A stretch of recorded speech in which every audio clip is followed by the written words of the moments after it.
It's time for Northwestern Outdoors Radio, the award-winning show that covers fishing, hunting, and all sorts of outdoor recreation here in the Great Northwest. Northwestern Outdoors is brought to you every week by Max Lure Company, a legacy of innovation since 1969, by Loophole Optics, America's optical authority, by Camp Chef, the way to cook outdoors, by Wallowa County, nature is on display in Northeast Oregon, and by The Real News, your fishing resource. Also by Shiloh Inns and Suites, providing you with affordable excellence, and by Mardon Resort, the place for fishing, hunting, and more in Eastern Washington. And now, it's time to head outside with your host, John Cruz. Have you ever wanted to saddle up and head into the backcountry for an epic adventure? I've had that urge a few times during my life, and thanks to some marvelous guides I've known, I've been able to do that on more than one occasion. There is something just wonderful about exploring the backcountry on horseback. Part of it is the bond you form with the horse, of course, but you also get to see the country in a way you don't otherwise see it while hiking or driving. This week on the show, we are going to highlight not one, but two outfitters who can take you on a pack adventure you won't soon forget. The first outfitter is Ken Smith. He and his wife Elizabeth can take you on a multi-day adventure into Idaho's Salmon-Challis National Forest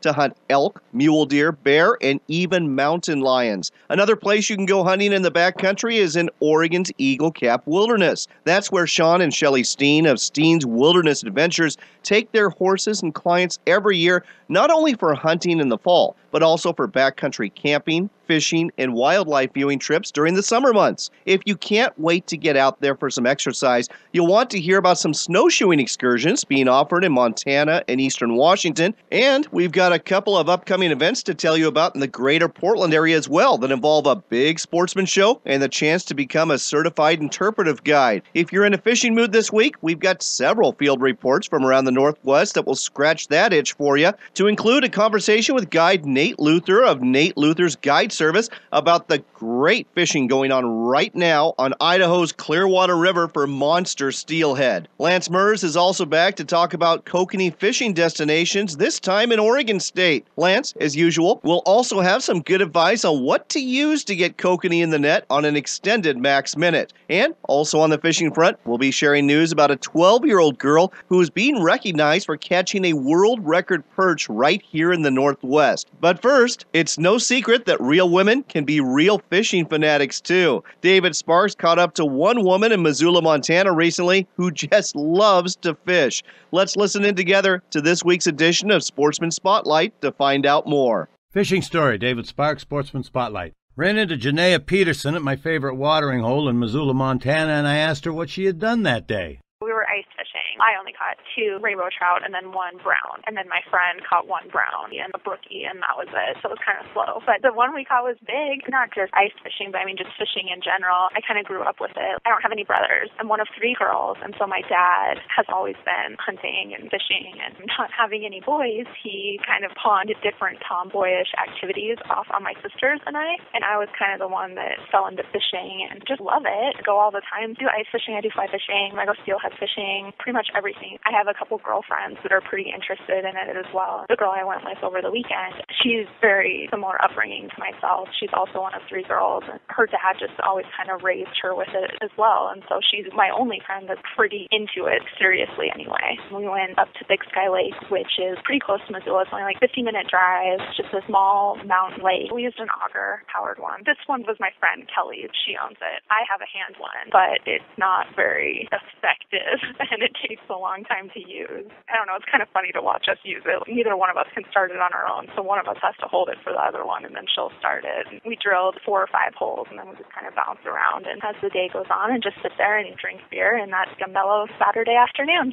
And that's why I love Montana. Pendleton, Oregon wheat farmer Paul Brocker was at a crossroads. We were transitioning from old equipment that was worth very little, trying to upgrade it into newer combines. Suddenly figured out that we could not hardly afford to upgrade combines. So this option came out of renting, and the company we got matched up with was Machinery Link, and we've been renting ever since. Been customers since 2001. You set a specified start date. The machine shows up. Our contract is a 30-day contract. After the 30 days is over, or when you're done with harvest, the combine goes away. You specify a delivery date. For our operation, they have not missed those delivery dates. We don't have repair bills. We don't recognize the actual cash depreciation expense, which is a huge deal. We actually purchased a combine for 1 year, and we went back in the next year. Worked out great for us. Call 844-CROP-USA for a limited-time offer that can save you up to $3,200 on your 2015 combine rental, or visit machinerylink.com. This is David Sparks for Sportsman Spotlight. Psst, yeah, you, the guide, outfitter, or outdoors business owner who's listening to Northwestern Outdoors Radio. Have you ever thought of becoming a sponsor of our show? We've got local sponsor opportunities at all 50 of the stations that carry Northwestern Outdoors every week, and we've got some network opportunities too. If the outdoors is your business, we can help you with your advertising needs. Contact me, John Cruz, through our website at northwesternoutdoors.com for more information. That's northwesternoutdoors.com, helping you get the word out about your outdoors company. You demand quality performance from your binoculars, whether you use them in the field, on the water, or at a stadium. But you don't want to spend a fortune. That's where the BX McKenzie binoculars from Leupold come in. These armored, waterproof binoculars are both comfortable and dependable. Look for your McKenzie binoculars at quality sporting goods retailers near you, to include your Cabela's, Sportsman's Warehouse, or Northwest Bi-Mart stores. BX McKenzie, bringing your world into sharper focus, only from Leupold.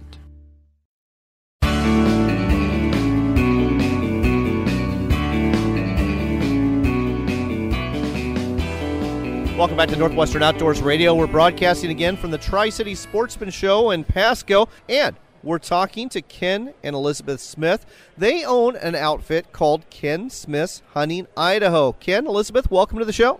Thank you. Thank you, John.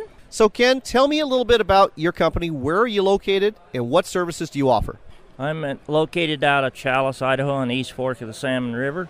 I offer elk, deer, mountain lion, spring bear hunts. Now, are these hike-in hunts or these pack-in hunts? They're pack-in hunts. And tell me a little bit about you two. How did you two end up getting together for this business?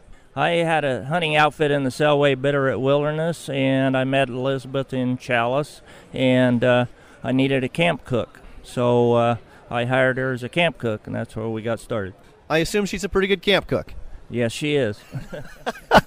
And Elizabeth, you weren't taking this as employee harassment when he was courting you during these hunting trips? Yeah, I always tease him and say I was an Oregon hippie chick before he met me, so for him to get me into this whole industry was pretty amazing. But once I got into camp, I love the lifestyle, and I love cooking, and the rest is history.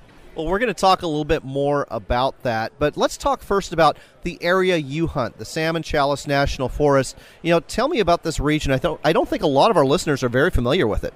Well, it's in the south side of the East Fork of the Salmon River, and it's a controlled hunt unit for elk, so it's a little difficult to draw tags in there, but there is a large population of bull elk in the area, along with cows too, and if you get a tag in there, it's guaranteed you're going to get a pretty good bull. And when it comes to the hunting, again, this is mule deer, it's not whitetail. Yeah, that's correct. It's mule deer. And are we talking trophy class mule deer? How good are these deer? There are some really nice bucks in there, trophy class. If a guy holds out, he usually can get a pretty good deer. So let's say somebody's going to book a trip with you. And Elizabeth, this question is for you. They go ahead and fork over some money. What can they expect for a typical either deer or elk hunting trip? Well, they have to be in shape for one thing. We always like to be up front, tell our customers, this is not for the faint of heart. This is true hard hunting. You book a hunt, it's an 8-day hunt, 6 actual days of hunting, pack in, pack out, and our closest camp is about 2 hours. Horseback. We use horses and mules to get where we're going. We leave at the crack of daylight and don't get back till dark. And sometimes we're not eating dinner till 10 o'clock at night. Send a lunch with you, hunt hard all day, and see some of the most fantastic country you'll ever experience. But it is rugged, and you have to be in shape, and hopefully you know how to use your weapon, and that's important as well. There you go, folks. That is called issuing a challenge to you before you ever go over to Idaho to take part in this hunt. And I guess we need to talk about this. Do you have to be in shape, not so much for riding the horse in, but basically the hiking that's going to be taking place after that, right? That is correct. Yeah, there's a lot of hiking involved in this, and it's rugged country, and it can be challenging. I hate to say it, But in this day and age, a lot of people listening have never ridden a horse before. Are they riding horses? Are they riding mules? And what kind of previous experience do they have to enjoy a hunt with you? Most time they're riding a horse, and they're really gentle mountain horses. You have to have no experience whatsoever to ride. They'll take care of you, and we make sure of that. Okay, so let's go ahead and break down the hunt, Elizabeth. You said it's 8 days. So the first day is going to be a travel day. You're going to go to Challis. And where are you staying the first night? Well, we like to support all the local businesses in the Challis area. So we send out a list of the local motels and don't recommend anybody in particular. We like to spread the wealth. Tell people, here's where you need to stay. We meet for breakfast the next morning and give them the itinerary. They either follow us up to the trailhead, which is about an hour drive from Challis, and from there we get them fitted to their horse and give them their lunch for the trail ride, and off we go. Like I say, it depends on which camp we go to. It could be a 2-hour ride. It could be a 3-hour horseback ride. And for a lot of people, like you say, that have never ridden, it's a little exciting at first, but generally by the time the hunt is over, they want to buy the horse.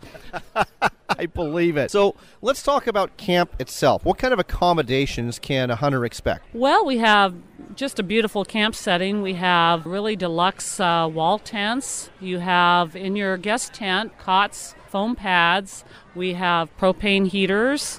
Every morning before you go out, believe it or not, Ken Smith himself delivers you a cup of coffee, lights your heater in the morning, and then we call you down for breakfast. Well, speaking of breakfast and speaking of the food, you being the camp cook and all, what can people expect? Well, I have a wonderful camp setup. I have a Riley cook stove with an oven. I can bake everything from pies, cheesecakes, which I do, all homemade cookies. We have full breakfast, biscuits and gravy, bacon and eggs, you name it. In the evenings, we have everything from Alaska king salmon for dinner, beer batter halibut, Cornish game hens. We have steak night last night, ribeye steak, baked potatoes, homemade breads. So, if the hunting's poor, you better darn sure be eating good. I'm getting suddenly hungry just talking to you, Elizabeth. Again, folks, we are talking to Ken and Elizabeth Smith. They own Ken Smith's Hunting Idaho, headquartered out of Challis, Idaho. They're hunting the Salmon-Challis National Forest for both deer and elk.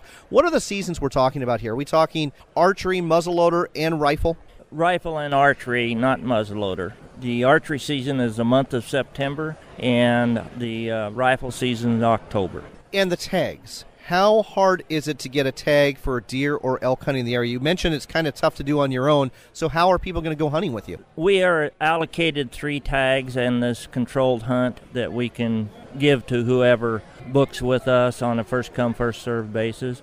They also can put in for the general drawing on their own, and if they're fortunate enough to draw, then we can take them hunting on the controlled rifle bull elk hunts. So I'm guessing, and correct me if I'm wrong here, that if they put in for the tag themselves, it's going to be cheaper than buying a tag from you, if they're drawn. That's correct, yes. Okay, so there you go, folks. If you're interested in this, go ahead and put in for the tag. Hopefully you get lucky and you draw it, but if you don't, never fear. There are some tags that are available from Ken that he can go ahead and sell you. Is that about it? That's correct. And the archery hunting is not a controlled hunt. That's over the counter. They can buy that anytime. Okay, well, that's good to know. So the rifle tag, a little bit tougher to get, but the archery tag, anybody can get. That's correct. I guess I got to ask, how many hunts do you have available? Because with just the 2 of you, there must be a limit. Yes, ordinarily we take 3 archery hunts, 8-day hunts, 4 hunters to the hunt, and we take 1 rifle hunt for the bull elk, and usually the first week of October.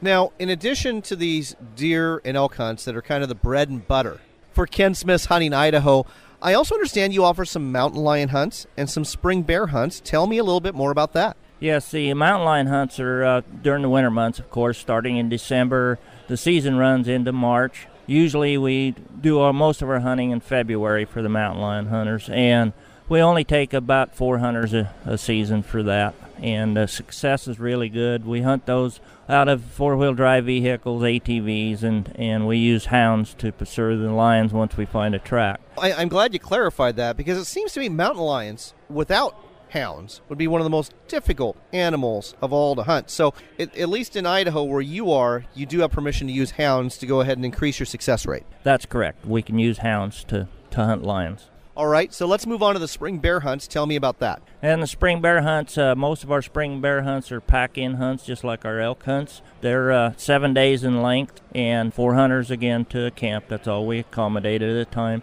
We try to take up to 4 hunts in the spring and during the month of June. All black bears, obviously. How big are the black bears in this neck of the woods? Oh, the black bear average in the 5 foot, 5.5 foot range. It's spring bear, we kind of don't go by weight because they just come out of hibernation. So a spring bear that weighs 100 pounds in the spring would weigh 300 pounds in the fall. So we go by length, and that's 5.5 foot bear is a pretty decent bear. There's a lot of color phase bear in the area too, which some hunters are really like. We're starting to run out of time, but before we go, I want to give people both a website and a phone number so they can find out more about booking one of these hunting trips with you. Ken, what is it? HuntingIdahoElk.com.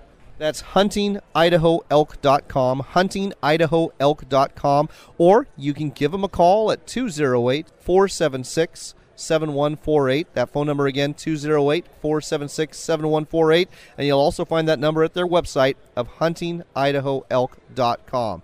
Ken, Elizabeth, sounds like a great operation you've got in a beautiful part of North America. Thanks for telling us all about it on Northwestern Outdoors Radio. Thank you. Thank you so much, John.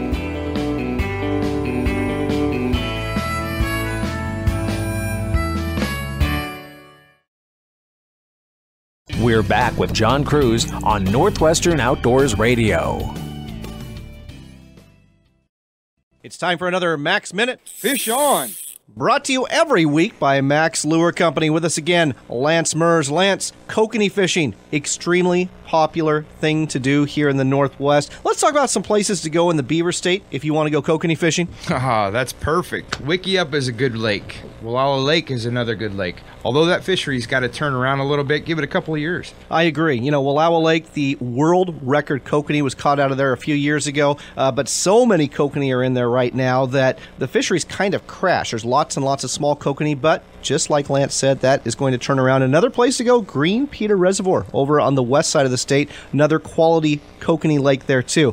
When you're fishing in Oregon or throughout the Northwest, tell me about a lure that you'd recommend folks use. My go-to is the Cha-Cha Kokanee lure by Max Lure. It's a 1.5-inch squitter body, or also known as a hoochie, with a .8 smile blade. Comes in 8 different styles. It's got 2 size 4 red hooks that have no space in between them because kokanee have such small, soft mouths. You're absolutely right about that. And the bite is really important when it comes to kokanee because of that soft bite and those soft mouths that they have. It's always amazing to me that a squitter, which you just by definition associate with the ocean, works so well for a landlocked salmon that has never seen a squid in its life. But folks, it does work. So go ahead and consider the kokanee Cha-Cha squitter. Anything else you want to tell us about this lure? It's fantastic. Use it with some type of trolling attractor, like a Max Lure Double D Dodger or a Hot Wing. It does fantastic. And what kind of bait do you like to put on it? Shoe peg corn. There you go. You can never go wrong with shoe peg corn. Don't ask me why the other corn doesn't work, but shoe peg works best. It's the kokanee Cha-Cha squitter. It's available from Max Lure Company, and you'll find it in your local sporting goods store. And that wraps up another Max Minute. Looking for the ultimate cooking machine for your backyard or patio? Look no further than Camp Chef's new pellet grill and smoker. With user-friendly features like an auto ignition, digital readouts, and internal meat temperature sensors, it's easy to smoke the tastiest salmon, ribs, brisket, and turkey you'll ever eat. And an innovative system makes cleanup a snap. Everyone will want the food you're cooking on your Camp Chef pellet grill and smoker. The quality smoker that's second to none. Find out more at campchef.com. Camp Chef, the way to cook outdoors. It's Sportsman Show season, and 2 great ones are coming your way in Washington this year, courtesy of Schuler Productions. The Tri-City Sportsman Show kicks off the season at the track in Pasco from January 16th through the 18th, and the always popular Central Washington Sportsman Show returns to the Yakima Sun Dome February 20th through the 22nd. Both shows are going to have lots of guides, outfitters, and other exhibitors to include sporting goods dealers that are going to offer some great deals. trails. There's also fun for the kids who can catch fish and more. Throw in seminars on fishing, hunting, and camp cooking, along with archery and air rifle ranges at the track for the kids, and a horn and antler competition at the Sun Dome, and you won't want to miss either show. It's the Tri-City Show, January 16th through the 18th, and the Central Washington Show, February 20th through the 22nd. We'll see you there.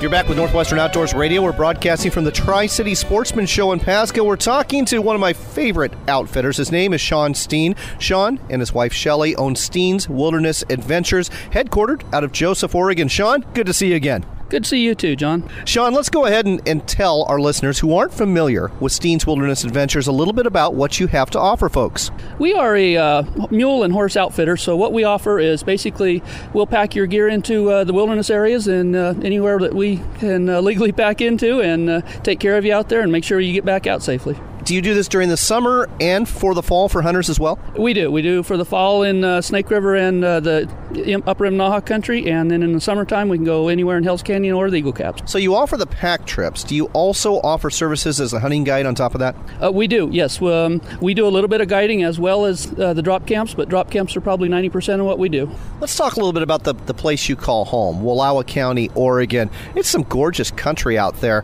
and my experience is it offers a lot in terms of the ability to get out there and enjoy some beautiful scenery. It does. I got to give you one little experience we had. My wife and I, we actually left the country for a while, which we don't leave because it's so beautiful. But as we were flying back into it, the mountains were starting to come up on the horizon, and Shelly said, "Oh my God, this is why we live here. It's so beautiful." Amen to that. So let's talk about some of these summer adventures you offer, because I don't think a lot of people think about going on multi-day trips. Why don't you break down exactly what you offer? Well, we offer anywhere from the basic drop camp package to where we can pack your gear in, drop you off, and then come back on a set date and bring you back out. Clear up to where we go completely with you. We do all the cooking, take care of the horses, and just kind of set a trip up to what you want because it's customized to your group or your family. So if there's something you want to do differently during the trip, we can sure churn it around and do whatever you want. But it's mostly just fishing, sightseeing, and hiking if you want to do that too. What are some of the more popular places you're taking people in the spring and summer? Well, for the first timers, they like to go to the lake basin. So we go up there, get as close as we can, and try to stay outside with our horses and just day ride into the different lakes, show them different ones on a day or two, depending on how long we're going to stay there. And they like to see them and see the different lakes, and they're good fishing too. I'm guessing it's all trout, cutthroat trout, or what? Well, it's mostly eastern brook trout. There's a few dollies in there. There's some lakes with cutthroat, and there's actually some with brown trout up there too. Interesting stuff. So you're basically camping and then either riding or hiking to the various lakes. Wildlife viewing up there as well? Yeah, usually we have deer that are right around camp pretty close, and if you get up real early in the mornings or real late in the evenings, you can see the elk come down into the meadows too.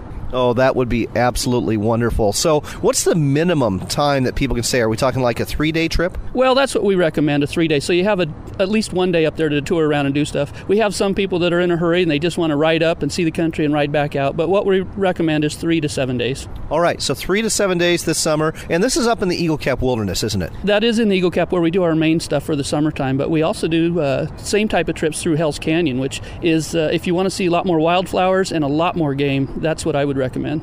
And you know, folks, Hell's Canyon in the late spring is, believe it or not, one of the most colorful places you're ever going to see in terms of the wildflowers blooming. And the wildlife viewing down there is just fantastic. Oh, yeah, you'll see hundreds of elk in groups like that. You'll see bear out if it's late enough, lots of deer. But it's just the elk. And then if you go in late June and July, you'll see the calf elk and the elk just talking to each other. It's just phenomenal.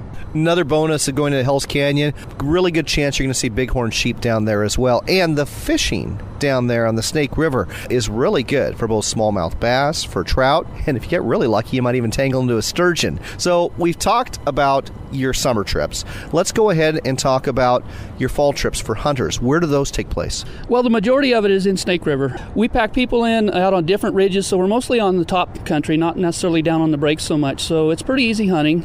We start with archery hunting, move into deer hunting, and then into spike season and a rifle bull, branch bull season. We're pretty full during all those seasons, and it's been really good so far as the hunting goes. Our class, our size of animals has just been outstanding. It almost gets better each year. You're listening to Northwestern Outdoors Radio. We're talking to Shawn Steen with Steen's Wilderness Adventures out of Joseph, Oregon, and we've been talking about some of the summer trips you can take. We're now transitioning into some of the fall hunting trips. I guess we need to talk about tags. How easy is it to get a tag for these seasons so you can actually book a trip with you? It's actually very difficult to get the tags. We're booking people out way into the future so that they have enough. They have to get points, basically, and have enough points to draw the tag on their own. I do have outfitter tags occasionally that I can sell to non-residents. Deer, I can get quite a few deer tags, but the elk tags are very hard to get and usually spoken for several years in advance. All right, so start now, plan early if you want to do one of these trips.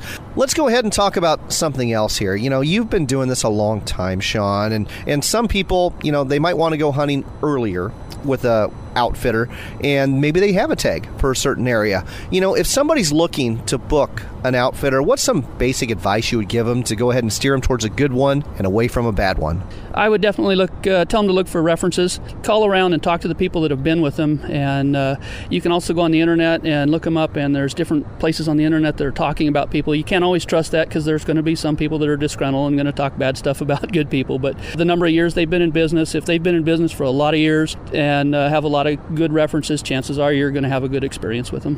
What kind of licenses or certifications should you look for a guide? Well, you have to be licensed through the Oregon State Marine Board, and then you have to be permitted for whatever you're working on. If you're working on the Forest Service, through that, or the BLM, you have to be bonded if you take deposits in. And just so if you're looking for something like that, you can check all that, make sure they are licensed, bonded, and they have the proper permits. One other thing I want to bring up, experience levels. Does it matter whether you've ridden a horse before or not to go ahead and book one of these trips? Absolutely not. Our horses we put people on them every year that probably have never even been on a horse before. And, I take a questionnaire and I'd ask them their riding ability. So it gives me an idea what horse to put them on and where to put them in line. So, no, actually the funny thing is the guys with the most riding experiences, I usually put on the more gentle horses because they think they know what they're doing, and those are the ones that usually get in trouble. Yeah, I've been there. Shawn, let's go ahead and give people some information about Steen's Wilderness Adventures so they can find out more about booking a trip with you. Yeah, you can look at our website at steenswildernessadventures.com, and or you can call us at 541-432-6545, and I'm kind of hard to get a hold of, especially in the fall, because I'm out in the woods all the time, but I'll sure do my best to get back with you as soon as I can. Again, that's steenswildernessadventures.com. Steen spelled Steens, wildernessadventures.com, or give Shawn or Shelly a call at 541-432-6545. That's 541-432-6545. Whether you're looking at booking a guided hunting trip for deer or elk or bear, or if you just want to go ahead and explore the Eagle Cap Wilderness and Hell's Canyon late in the spring or in the summer, this is a family you need to call. Shawn, always a pleasure to catch up with you, and thanks for telling us about what you have to offer on Northwestern Outdoors Radio. Thank you, John. Always fun.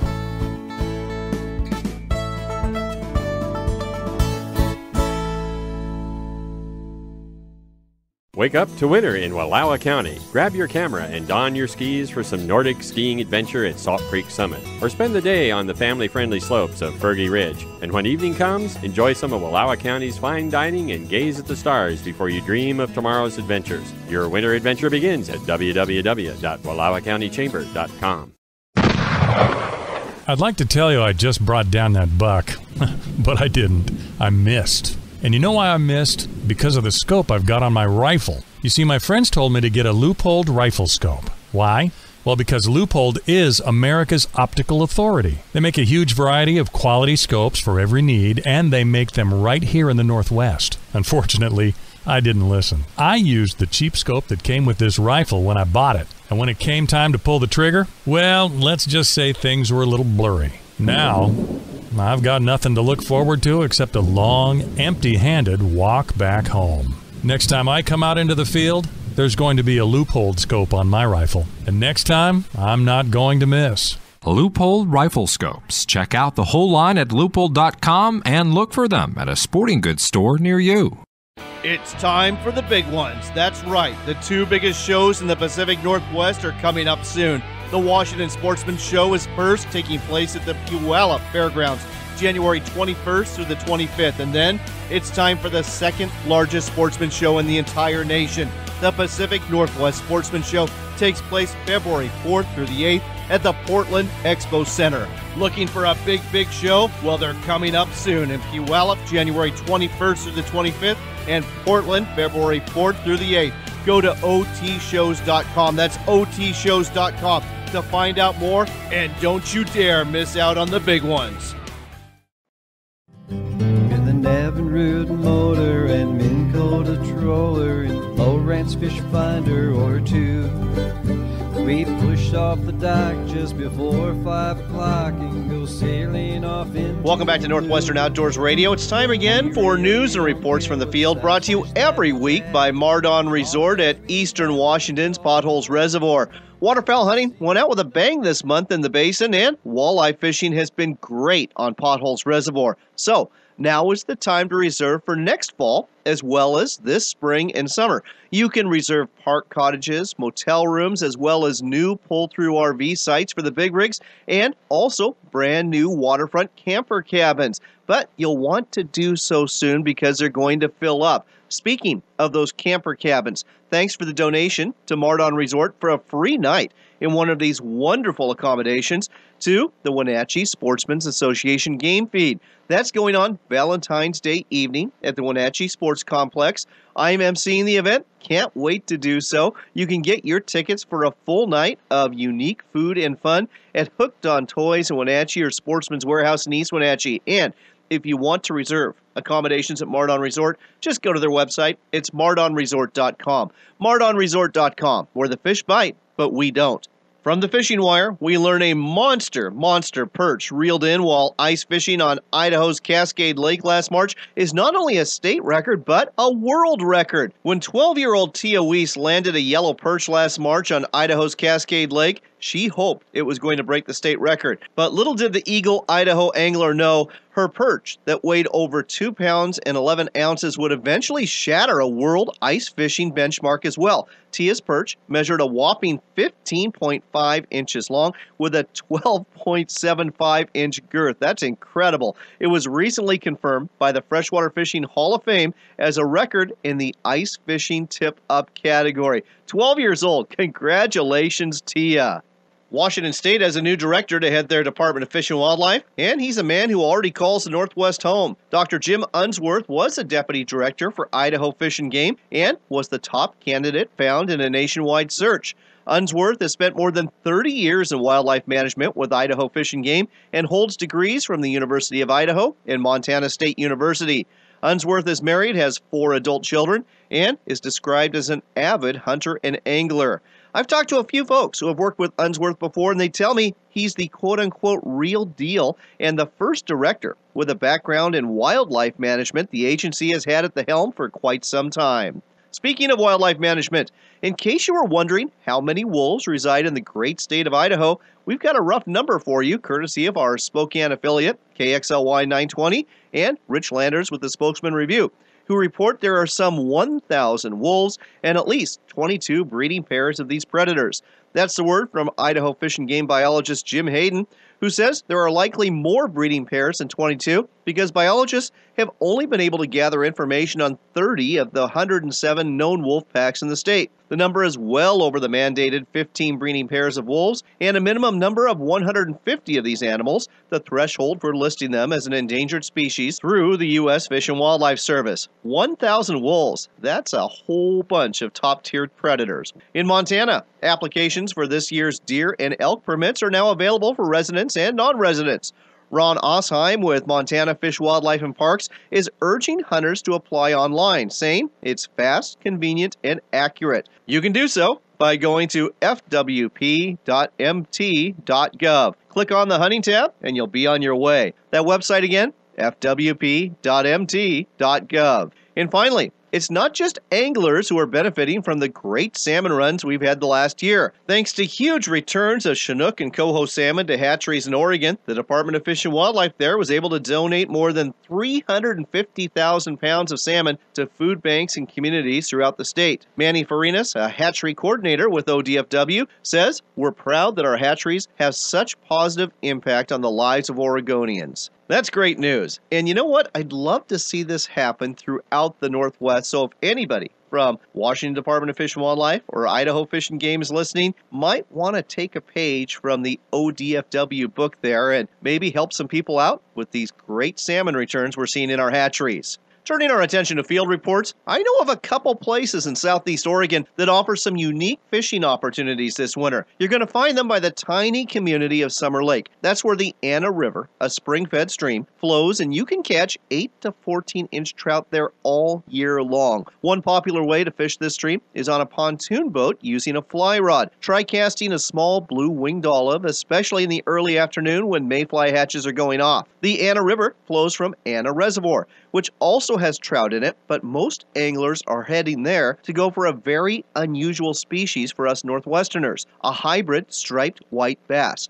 ODFW says the reservoir is really low right now, so the only boats you're going to be launching are car toppers, but the winter fishing can be very good. In fact, a possible new state record bass weighing some 19 pounds was caught out of Anna Reservoir on December 10th. If you go, try fishing a crankbait. The folks in the know say bass like that offering, and if you're looking for a place to stay, I would highly recommend the Lodge at Summer Lake. I stayed there a couple of years ago, and it's one of my all-time favorite places to stay, fish, and watch wildlife, and the fact that there's a good restaurant there helps too. Heading to Puget Sound, it's all about winter salmon fishing this time of year, and Mark Uwazo with the Seattle Times reports the catching around the San Juan Islands has been pretty good as of late. Uwazo checked in with Derek Floyd of Angler's Choice Fishing Charters in Anacortes, who reported hooking 12 fish on a recent trip, which included a couple of Chinook salmon weighing over 12 pounds. Floyd says you'll want to fish when the currents are flowing and pushing bait fish into suspected ambush points for the salmon. He also said the best fishing action has shifted from the inner island region to places outside, including the exposed banks of the eastern Strait of Juan de Fuca, like Salmon, Pine, and Eastern Banks and Rosario Strait. Meanwhile, in west central Montana, the Great Falls Tribune reports ice fishing for rainbow trout and perch has been very good at Holter Lake. Rainbows are being caught on jigs with maggots in the bay at Holter Ramp and between Log Gulch and Departure Point. Perch are being caught at Log Gulch and also at Departure Point in 20 to 30 feet of water on jigs tipped with maggots or worms. Next up, let's head to western Idaho and talk steelhead fishing. Our next field report comes from the Tri-City Sportsman Show. We're talking to Nate Luther, the owner of Nate Luther Guide Service. He fishes the Clearwater River and the Snake River, and I understand that it's been a pretty good year for steelhead so far. Yeah, the steelhead on the Clearwater right now, they're averaging 15 to 20 fish days. I've heard some reports of drift boats, 2 fishermen, 28 fish. That is absolutely incredible. Now, I know that the bee runs is what gets everybody excited. Have the bee runs made an appearance yet on the Clearwater yet? Yeah, the bee runs are definitely there. They're getting some 18, 20-pound fish right now. And that, folks, when it comes to steelheading, is the fish of a lifetime. Now, we told you recently about a record rainbow trout that was caught and released there as well that was actually 28 pounds, but most people are targeting steelhead. And I understand you're booking trips for February. Is this traditionally a good month? February is when I try to book all my trips on the Clearwater. Right now, I'm running all my trips under real-time fishing. And February and the first week of March are when I try to get over there. What tactics are you using? Are you side drifting? Or are you basically fishing jig and bobbers? What are you doing to get those steelhead in the boat? Side drift is what we do 98% of the time. We do drifting eggs or drifting just yarn. Really? Are you using shrimp at all, or is it an egg and yarn show? A lot of folks use the shrimp. I don't have a lot of faith in it. I like eggs and I like pink yarn, so that's what we stick with. And this is why we bring experts on the show, folks. So you can go ahead and get some tips on how to be successful yourself. So we've got the steelheading locked down here on the Clearwater for February. Let's go ahead and give folks a website and a phone number so they can find out more about booking either a steelhead trip or a late spring, early summer sturgeon trip with you. Best way to get a hold of me is my cell phone is 208-503-9204. Or you can always check us out on the web, natelutherfishing.com. That's NateLutherFishing.com, NateLutherFishing.com, or give them a call at 208-503-9204. That's 208-503-9204 for February steelhead fishing and spring summer sturgeon fishing. Nate, thanks for telling us about it on Northwestern Outdoors Radio. You're welcome. Making figure eights with musky spinners and lures. Oh, honey, I love you, and that's not a lie. Musky guides all tell the truth. This must be the reason why I miss fishing more than I miss you.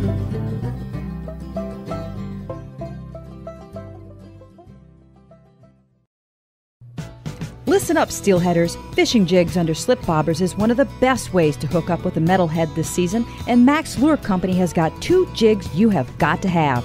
The Glow Getter is a marabou jig with a stout hook that's perfect for waters where no bait is allowed. When you can use bait, tie on a rock dancer. Tip it with a shrimp and put some oil on the scent collar, and before you know it, you'll be catching some of the best fighting fish around. The Glow Getter and Rock Dancer jigs, only from Max Lure Company. From the Columbia River to Puget Sound, the Coastal Conservation Association in the Pacific Northwest works to conserve the fish we love and does so while protecting our heritage of sport fishing. To find out more, go to ccapnw.org. Again, that's ccapnw.org. If you've ever been fishing in Mexico, you know how good it can be, and now you can fish there with the Real News. Take your choice of a trip to Baja's East Cape for roosterfish, marlin, and dorado. These trips are value priced, so you can stretch your dollars in fun. To find out more about fishing Mexico with the Real News, log on to therealnews.com or call 425-334-8966. Again, that's therealnews.com or 425-334-8966. For an incredible adventure.